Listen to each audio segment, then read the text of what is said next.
4 minutes past the 9 o'clock hour. Good morning. Welcome back to the KIX 96.5 Morning Show. We love featuring artists on the show, and this morning we're heading to New Mexico to chat with award-winning singer Eric Diamond. Eric landed his first professional gig at age 15. He's toured all over the West and Midwest. He won the Western Swing Male Vocalist of the Year, and he just released his latest album called All of Me. We're excited to have Eric Diamond on the show. First, Eric, thanks for coming on. Well, thanks for having me, Jeff. I really appreciate it. No, thanks for doing it. Boy, what a career. This is like perseverance, Eric. You've never given up. 40-plus years doing this. What's it been? Has it been your love of music? What? Well, two things, I guess. I always loved all things country, all things Western, all things cowboy, and my biggest fear in life was a real job. Yeah, exactly. Well, was the turning point when you had Eric Diamond and the Rocky Mountain Playboys? Did that get you kind of established? That was a big step for me. I got my first professional job at the age of 15, and pretty much from that point on, I did it as a full-time job. But the Rocky Mountain Playboys, that was when things elevated for me. We recorded an album at United Artists Tower called They Call Me a Playboy, and that album we re-released during the COVID, and it finished in the top 5 for Album of the Year, which got me signed by a Nashville record label, Clarksville Creative Sound, with producer Kurt Ryle, who produced artists such as Mel Tillis, Vern Gosdin, Gene Watson, Trisha Yearwood, Leanne Womack, Billy Ray Cyrus, and many others. Wow. And Playboy, the song Playboy, that's been one of your biggest hits. It has. Matter of fact, we were fortunate. It went all the way to number 1 this past March on the International Traditional Country Music Charts. Wow. Well, you mentioned Clarksville Creative Sound. You won Western Swing Singer of the Year. 8 days later, you get signed by Clarksville Creative Sound. That had to be a pretty good week. That was...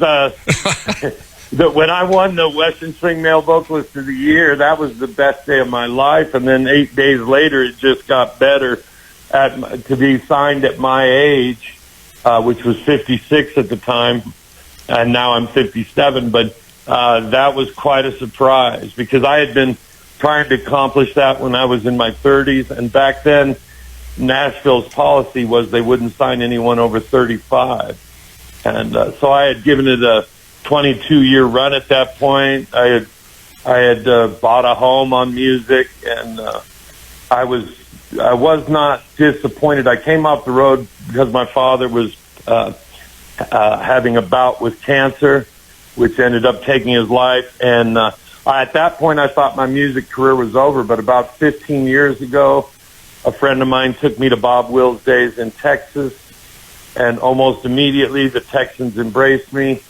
And that was the beginning of my comeback. And then 7-8 years ago, a Hall of Fame fiddle player named Grady Smith got me to join the Western Swing Society of the Southwest, which was the best thing that ever happened to me. And it just kept snowballing until last year. And that was just a godsend, everything that happened. It was amazing. I'm glad to be back singing for a living. It's what I love to do, and I'm just glad to be here. And the new album is doing even better than last year's, album that finished in the top 5. We're already at number 2 for Album of the Year on Indie Express, and we're in the top 10 on 2 additional polls for Album of the Year. And we just got a big write-up in a country music international magazine just yesterday. So I'm just glad to be having a comeback and feel so fortunate to be able to do what I do. Yeah, incredible. Age 57, still, and the resurgence is just amazing sometimes what happens to people. But, yeah, that's all. Did Clarksville Creative Sound, was it because you won that? Were you pursuing them? Did they come after you? How did that work? No, like I said, I never thought a record deal was going to be possible. I had given up on that dream 19 years prior. And Yeah, it was definitely because I won the Western Swing Male Vocalist. When they of the Year. called you, were you like, "What? Or do you know who this is? Is this the right person you're calling?" Well, what actually happened? 2 Nashville labels reached out and were ready to sign me, and I had been informed by an agent that a 3rd record label out of Texas was definitely considering me. I was on their radar anyhow. But Clarksville Creative Sound contacted me. They said, we're bringing contracts to the table on November 9th. We'll meet you in Fort Worth, Texas, because I was performing there. And so we sat down and had 2 days worth of meetings, and I decided to commit to them, and that was the right decision. It really was. Things have been, I mean, Kurt Ryle, anybody could do a Google search on him. His resume is unreal. I mean, he's done everything. I believe he's written 18 number 1 songs, but I do know he wrote a number 1 song for George Jones. He produced a gold album for Mel Tillis, 2 gold albums for Vern Gosdin, 2 gold albums for Gene Watson, a platinum record for Taylor Swift, on and on. Plus, he's also an incredible musician. That he played steel guitar on Seminole Wind for John Anderson, which went gold. So I knew right away with the style of music that it was a good match. The one thing that did surprise me is when they first called me, I said, "You do know that I play Western swing music, don't you?" Because I was shocked that Nashville would even want a Western swing artist.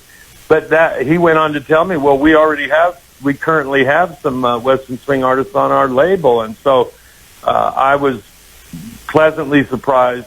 Another really good thing is I've talked to radio disc jockeys from around the world, but here in the United States, disc jockeys in the strangest places you would have ever imagined, Michigan and Georgia. I had radio disc jockeys tell me Western swing is on the rise across the country, and we're really starting to see it. And I'm so glad that this is going to be a big push back towards Western swing. Not everywhere. It's not just Texas and Oklahoma and the West. It's growing like mad everywhere. Yeah, it is. We're chatting with Eric Diamond. Go check him out. Eric Diamond, he's on Facebook. His brand new album, All of Me, is out now. Well, and you mentioned, the album sounds amazing. Kurt did a great job. The resurgence of traditional country and Western swing.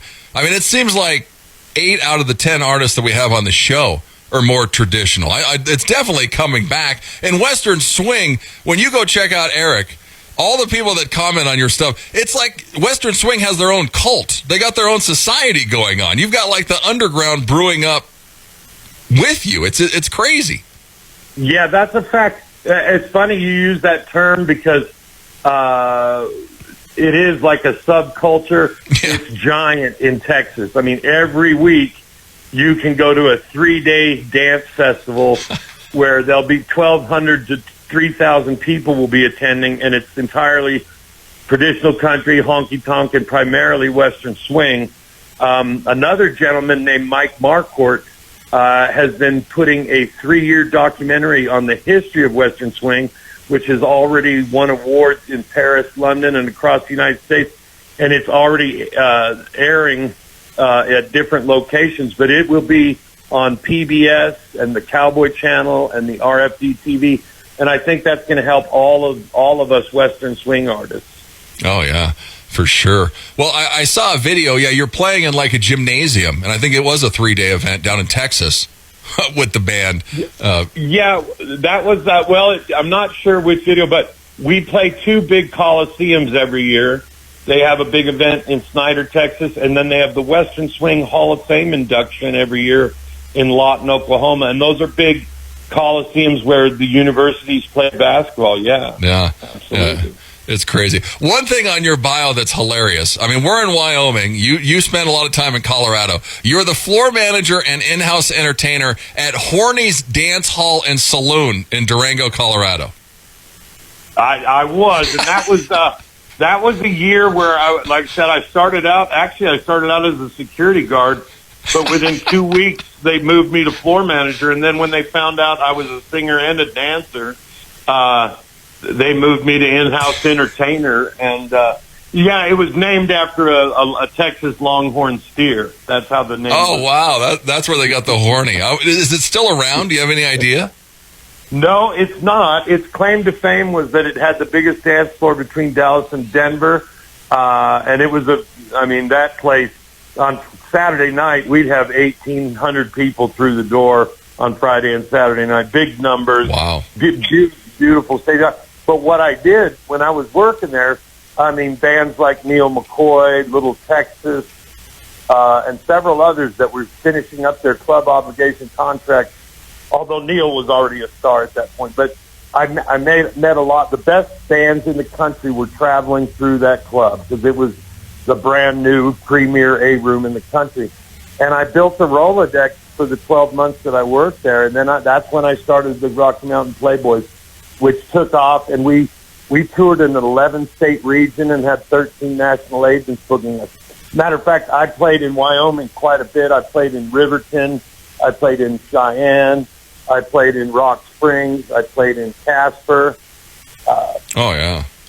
All over the West as well. You need to come back because they'd eat it up. Are you still playing with the Bunkhouse All-Star Band, or who's your backing band? So the Bunkhouse All-Star Band is a band put together. Everybody in that band is in the Western Swing or the Country Music Hall of Fame. So they're tremendous players. I still am doing jobs with them. But the record label has its own touring band that Kurt Ryle handpicked and put together, because another thing on his resume, he was the band leader for 14 years at the historic Longhorn Ballroom in Dallas, Texas. So he put this band together of all these guys that played for the old Nashville royalty, all the Grand Ole Opry stars. And he put this band together that will tour with all of the artists that are on the record label, or at least a handful of us. I think there's 10 artists altogether. So we're going to be doing concerts and shows and touring with that band. Also, I think I can let this cat out of the bag. We are going to have a television show. We have our own television studio, and we will have our own cable TV show. And we're going to go down to Nashville and film 10 episodes. So, yeah. Western Swing is taking over. Yeah. Well, you've been around the block a few times, Eric. We had Andrew Dean on a couple weeks ago. You're buddies with Andrew. How did you guys cross paths? I met Andrew. We had communicated on Facebook as many of the country music artists do. Yeah. We're very connected. But Andrew was nominated for an award at the AWA. It wasn't in the same categories as myself. He was, I think he was in the running for traditional country music, either album or vocalist or something. And so I met him at that big red carpet event, which they held at TCU in Fort Worth. And man, that was such an honor and a treat to get to attend that. And then all the contestants, one night, the night before the big award ceremony, were all invited to go down to Little Red's Longhorn Saloon in the Stockyards in Fort Worth, Texas, and we all got to perform with a band called Landon Dodd and the Dance Hall Drifters.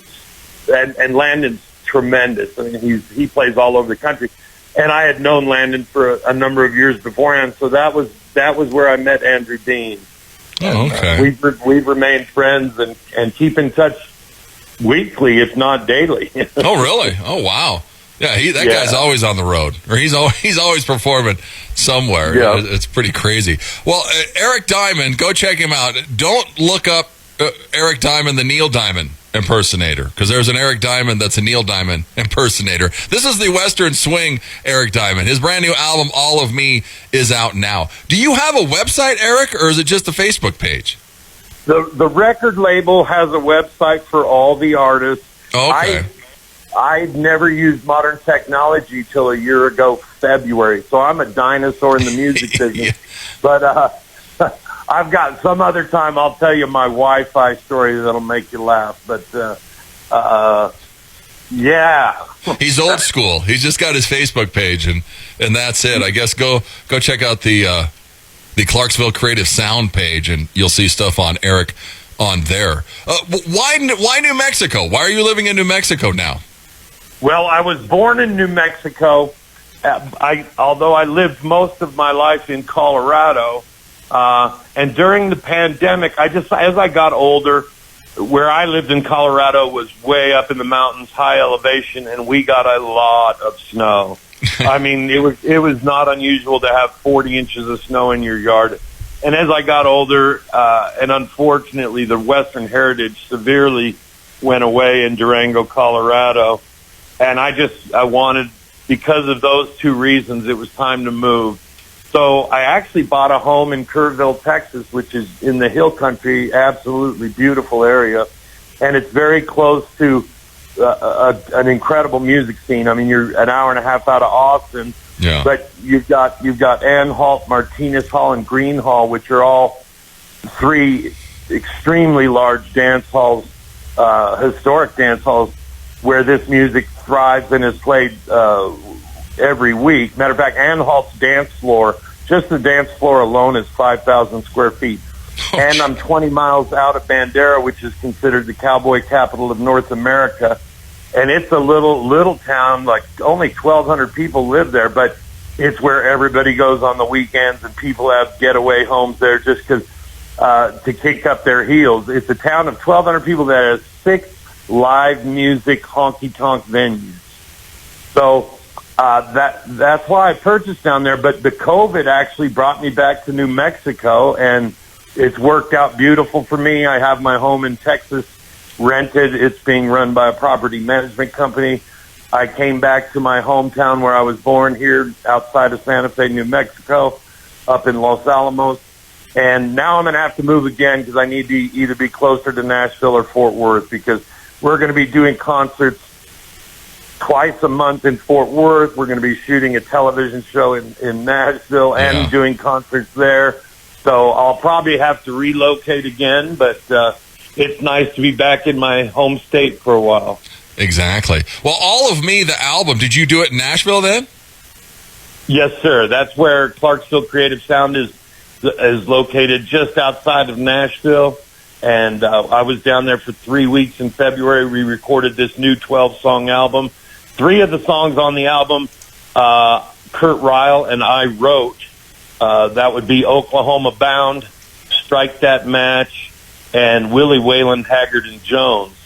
And we also shot 2 music videos, which will be released soon. They are completed, and we're just trying to get our hands on them so that we can start sharing them to the world. Yeah, because how tough was it to make Strike That Match your first single? Well, we wrote that song, and when Kurt put the arrangements to it, man, radio disc jockeys from around the world loved that song. Matter of fact, it's one of the most popular songs on the entire album, if not the most popular one, which is good when you're a songwriter. You love to hear that. Exactly. And the song Oklahoma Bound was we wrote that song in 20 minutes. Kurt came up with a title, I came up with a line, and then it was just back and forth. He'd have a line, I'd have a line. He'd have a line, I'd have a line, till the song was done. And that song's doing extremely well on radio as well. Yeah, the whole album's great. Go and check it out. Eric Diamond, All of Me. It's out now. Well, let's hear Strike That Match. Eric, thanks so much for coming on. Hey, thanks a million, Jeff. Really appreciate it. Look forward to seeing you in the great state of Wyoming. Yeah, for sure. Hopefully we see you sooner than later. Strike That Match. It's Eric Diamond. It's KIX 96.5.